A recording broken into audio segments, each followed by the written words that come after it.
Sa headlines kan mga barata, 13.6 million pesos ni Shabu na kumpiskar sa ginibong anti-drug buy-bust operation sa siyudad kang Naga. Mag-agom na sospek arestado. Sarong kilo ni Shabu na recover sa sospek sa Banwaan man kan Pili, Camarines Sur. Laog sa klase sa Naga, dai na sinuspendir. Klase sa Camarines Sur, padagos na suspendido huli kan pag-uuran. Lalaki nagbalyo, asin na dara subot nin sulog sa Binang Spillway sa Barangay Carolina, padagos pang pinagahanap. Diyos marhay na hapon, ako si Mark Mendoza, ang sa indong tagapaghatod Bareta. Huli kan padagos na pag-uuran na namatean kan probinsya nin Camarines Sur, mantinidong suspendido ang laog sa klase kan mga estudyante sa gabos na level, pribado man o pampublikong eskwelahan sa probinsya. Alagad sa siyudad ng Naga, balik eskwela na ang mga estudyante. Sa ipinadarang retrato ni Principal Frederick Baldoza kang Naga Central School 1, mahiling ang mga kaakea na nag-atindir na nin klase. Maging mga estudyante sa Camarines Sur National High School Annex ang balik eskwela naman matapos suspenderon ini kan suugma kan lokal na gobyerno kang Naga. Mientras tanto, nagresulta sa pag-apaw kan tubig sa Bahaw Spillway sa Banwaan kan Siruma, Camarines Sur ang nangyaring pag-uuran. Siring man sa Sitio 4, Barangay Fundado, Siruma, Camarines Sur, dai naman maagianin saradit na bihikulo ang tinampo, huli kan halangkaw na tubig baha.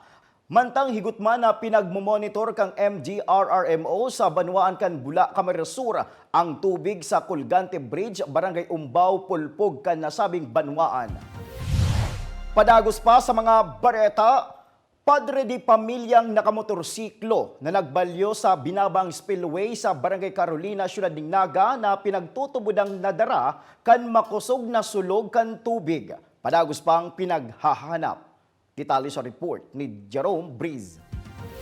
Darakan mayong untok na pag-uran inhulikan na shearline na nagkausaman ka na paglangkaw kan tubig baha sa magkaparanga spillway sa Naga, asin ibang probinsya sa Bicol. Sarong 50 anyos na lalaki na nakamotorsiklo ang aksidente nga nadaranin makusog na sulog, mantang pabalyuhon sa nasabing spillway kan Carolina, Siyudad ng Naga, Kasubangi. Kaya sa ngunyan, sibot pa ang mga otoridad kaibahan ang Search and Rescue Unit sa paghanap sa biktima, kaibahan ang motorsiklo nga piglunadan kay ni. Ano kita ngayon, good morning sa Labos. Kasi ngayon ongoing kita, paghanap ka pong nalamos. Kaya subang kaya, si attempting hanapon siya, pull out ko siguro kasi subang istubig araromon at maliklom, delikado. Remember, ang mga rescuer, mga hidden victims siya. Kaya nga ako, risk versus benefit analysis, maray pang paagahan na lang siya ng paghahanap. Ngayon, ongoing kita digdi, ako na ilim mo yan, inarihan, Carolina, sa Balyo po na yan, Lugsad, Calabanga. So ongoing kita, kung maling po ito mo dyan, ang tubig masulogon. Pero i-compare mo yan Subanggi, mas hararo is mas halangkaw dyan. So most probably kasi hinahanap ng lalaking kakaraman na nahulog, or nahulog spillway, pwede hinanod dahagang sa corona. So dapat masabi ko niyan kung sa isang banda sa iba siya na 80 o sa isang banda mahanap. So ongoing kami ko niyan, bali nagatipisa siya ng rescue team sa Taiwan na si Hospital Auxiliary. Bali ako tayo mga 10-man team, nag-attempt lang mahanap si lalamos na lalaki. Sa ngunyan, pasabol naman ang nagihan alagad na nga pudan girarayan na mismong opisyal sa mga mabalyo sa nasabing spillway na mag-ingat tanganing maiwasan ang siring na insidente. Lalo si mga taga Sibao and Carolina, nagkaralasin din sa Manila. Carolina sa high school, elementary school. Masulugon po ang tubig, makusugon na maray. Delikado po yan. So, doble ingat kung pwedeng handig. Pwedeng handig naman paklasyon sa mga akit. Kasi buwis-buhay ang pagbalo sa spillway, including sa mga ibang lugar sa natin na binabaha. Kasi ang tubig na hararo, maski po Olympic swimmer ka, pwede kang malamos o mapiligro sa araw ng mga sitwasyon. Para sa GNTV 48 Naga, Jerome Breeze, Newsbreak. Mientras tanto, search and retrieval operation na ang pinagigibungon niyan kan mga taga-MGRRMO sa Banwaan ng Pili, Camarines Sur, katuwang ang PDRRMO, Edmiro Coast Guard, BFP, as in Philippine Army sa biktimang si Eddie Camilo Tanodra na empleyado subuot kan lokal na gobyerno kan Pili, Camarines Sur na inatong kang makusog na sulog sa spillway kan Sitio Kabukludan, Barangay San Jose, Pili, Camarines Sur kan nagpirit subuot ining magbalyo pasado alas 6 kan Subanggi. Ang makusog na sulog kan tubig ang nakakapugol sa search and retrieval team para ipagpadagos ang paghanap sa biktima. Kan subanggi nagpasiring man sa lugar si Acting Mayor Francis Belen. Sa pagbabalik kang news break, 13.6 million pesos nin kantidad nin shabu na recover sa mag-agom na suspek sa siyudad ng Naga. Yan asin iba pang mga bareta sa pagwelta kang GNN TV. 48 Naga News Break.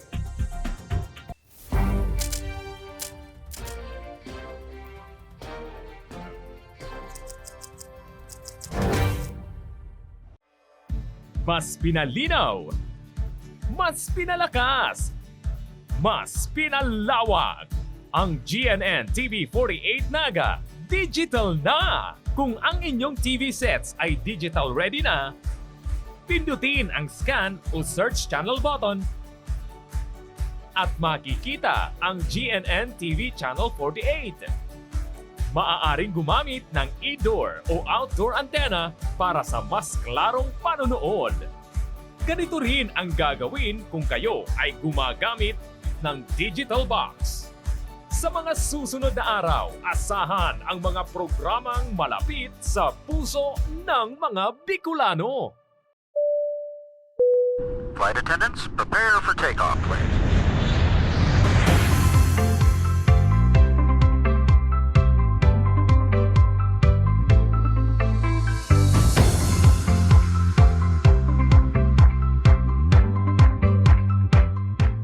Slip life vest over your head. Take the tape around your waist.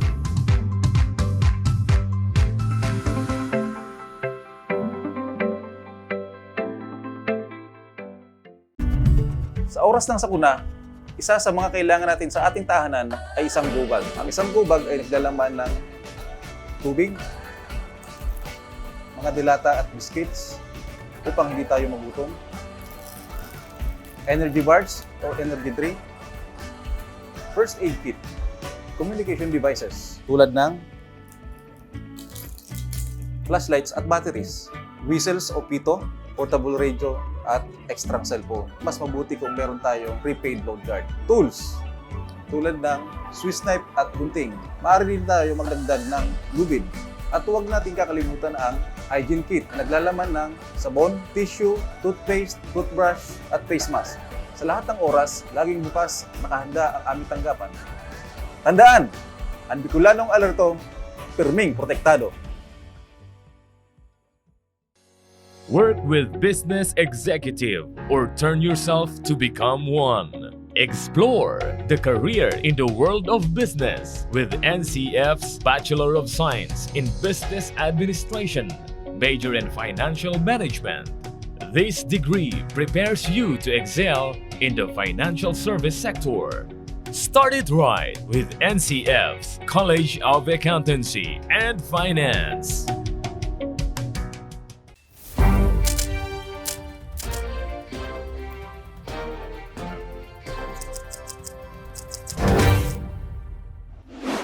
Padagos pa sa mga bareta, 13.6 million pesos nin illegal na droga na recover sa mag-agom na taga Laguna sa ginibong anti-drug buy-bust operation kan Regional Drug Enforcement Unit kan subanggi digdi sa siyudad ning Naga. Ang detalles aramon ta sa report ni Melvin Machado. 13.6 million pesos ang kantidad kang 2,000 grams o 2 kilo ni shabu na nakumpiskar kang Regional Police Drug Enforcement Unit sa magagom na sospek na sina Hernan Tobias at si Nelen Tobias, residente kang Sitio Patimbaw, Santa Cruz, Laguna. Alas 9 kasubanggi kang gibuh ng anti-drug buy-bust operation sa Diversion Road, Zone 5, Barangay Tabuco, Siyudad kang Naga sa magagom. Yan taras saluda din pribadong sasakyan. Kagabsan, day mababa sa 2 kilo gabos na suspected shabu si na kuasenda na recover nagkakantidad din sa Dangerous Drugs Board value ning day mababa sa 13 million pesos. So 13,600,000 pesos to be exact. Sarong badil na may bala ang na-recover kan mga otoridad sa lulunadan ka mga sospek. Maayo musbot na ako ang permit to carry ang mga otoridad.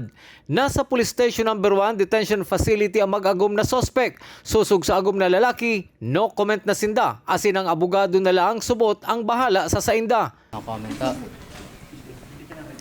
Basta no comment na lang po. Abogado na lang po namin ang bahalang mag-isa. Mientras tanto pa Guzman, pinag-aaram ka mga operatiba kung si isay pa ang posibleng kasabwat kay ni sa pagdara ng illegal na droga sa siyudad kang Naga. Para sa GNN TV 48 Naga, Melvin Machado, Newsbreak. Mientras tanto, sa Banwanin, Pili, Camarines Sur, arestado man ang sarong suspek matapos na mabakalan kan mga operatiba hali sa Regional Drug Enforcement Unit ning aabuton subuot sa sarong kilo nin shabu na nagkakantidad nin 6.8 million pesos.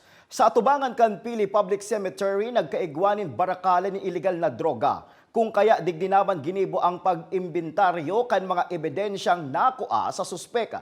Nagpapadagos pa ang pagkalap nin impormasyon sa naarestong persona. Padagos pa sa mga bareta, insidente nin kasulo sa Banwanin, Pili, Camarines Sur, padagos pang pinag-iimbestigaran. Detalye sa report ni Jerome Breeze.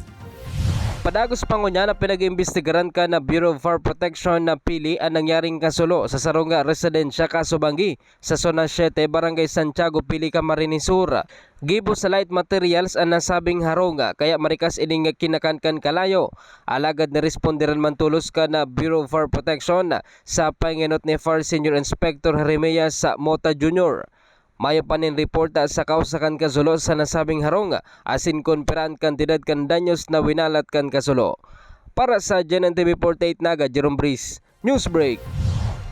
Asin yan ang katiripunan kan mga bareta ngunya na aldaw. Day malingaw na bisitahon ang samuyang official Facebook fanpage asin ilike ang GNN TV 48 Naga para permi kitang updated sa mga bareta asin istoryang bida ang Bicolano. Liwat ako po si Mark Mendoza. Digdisa na yan sa GNN TV 48 Naga Newsbreak.